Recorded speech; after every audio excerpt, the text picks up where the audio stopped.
భద్రాచలం నుంచి పర్ణశాల వెళ్లే దారిలో మనకి చిన్న అరుణాచలం టెంపుల్ కనిపిస్తది. ఈ టెంపుల్‌ని అస్సలు మిస్ చేయొద్దు మీరు.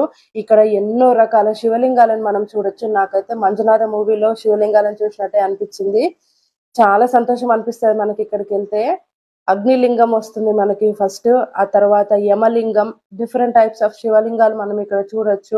తర్వాత నైరుతి లింగం, వరుణలింగం, సూర్యలింగం, కుబేరలింగం, ఈశాన్యలింగం, తర్వాత మనకి మోక్ష ద్వారం ఉంటుంది. పద్మాసనం వేసుకున్న శివలింగం, చతుర్ముఖ శివలింగం ఉంటుంది. ఇందులో స్పెషల్ ఏంటంటే 4 వైపులా 4 రకాల శివలింగాలు కనిపిస్తాయి మనకు. అఘోర ముఖం ఒకవైపు, వామదేవ ముఖము, తత్పురుష ముఖము. ఈ శివలింగాలతో పాటు భారతదేశంలో ఉన్న ప్రముఖ శివలింగాలను మనం చూడొచ్చు. గుజరాత్‌లోని సోమనాథుడు, శ్రీశైలం మల్లికార్జునుడు, ఉజ్జయిని మహాకాళేశ్వరుడు, మధ్యప్రదేశ్ ఓంకారేశ్వరుడు, గుజరాత్ నాగేశ్వరుడు, మహారాష్ట్రలోని వైద్యనాథేశ్వరుడు, ఇంకా భీమశంకరుడు.